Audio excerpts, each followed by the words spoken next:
Jo de Madrid, nascut a Madrid, visco a Madrid i el català que parlo pues, és de parlar amb el meu pare, que és de Lleida. Vols algo lluixeret o vols algo que t'hi pesa? Me lleuger. Normalment quan carregues pes, què carregues? Per l'esquerra, per la dreta? La dreta. Des de petit tinc a casa una falla que em va regalar un conegut d'avui i sempre, mai l'havia encès ni res, sempre l'ha tingut penjada i pues, al final, gràcies a ma germana, pues, aquí estic. Enguany val més que t'engafes una d'aquestes més normaletes. La teva primera experiència no te la vull fer patir perquè puguis tornar a repetir, saps? La meva germana fa poc que va ser el meu cumpleaños, em va invitar a vindre aquí al ball on veníem de petits i ara sempre m'ha fet il·lusió baixar les falles, ha entrat a preguntar en un bar i aquí estic. Els pantalons, camisa, sobretot que portes una camisa amb màniga llarga, si portes algun jersei o alguna cosa. Sí, tinc el jersei. Perfecte. Tens alguna gorra? Sí. Vale. Vale, i aquí pel carrer per amunt. Al fi i al cap avui has d'arribar allà dalt. Veus el pi aquell que s'hi veu allà dalt? Aquest d'ací de la dreta? Sí. Doncs allí has de fer cap avui a la tarda. Albert! Albert!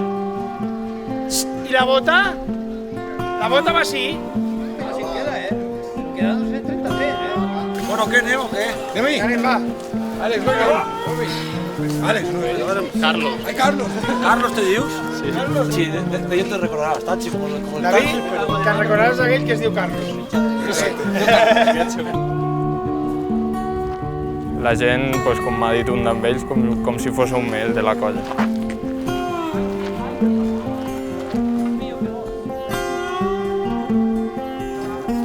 Mira, que puja un poc. Àlex, si sent una esquella, La veritat és que estava molt il·lusionant anar pujant, anar escoltant a tothom, que anava molt excitat. Tu et pujaries la KTM al coll? Pesa lo teu. Ja te'n veuràs la veritat.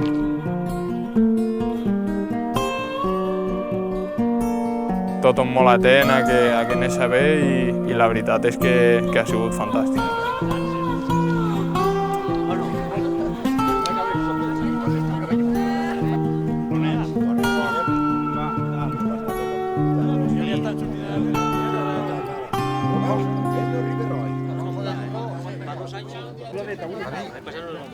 L'any passat vaig pujar jo i vaig passar punter. No pensava que fos a ser un camí tan estret, una baixada tan important.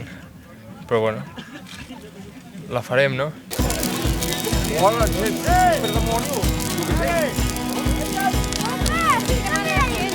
Ja li ve, Eric. Eric, què passo?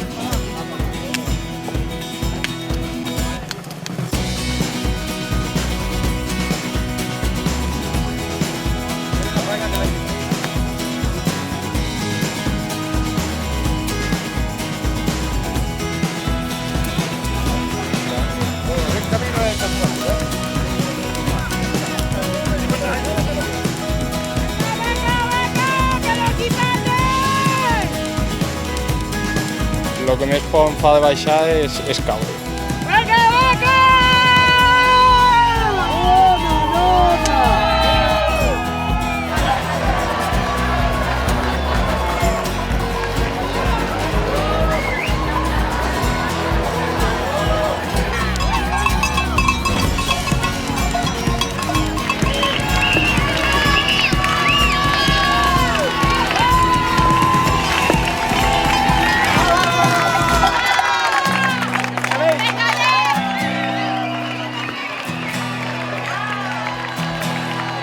Jo crec que serà una de les experiències que recordo amb més carinyo i a més no se m'oblidarà mai, això segur.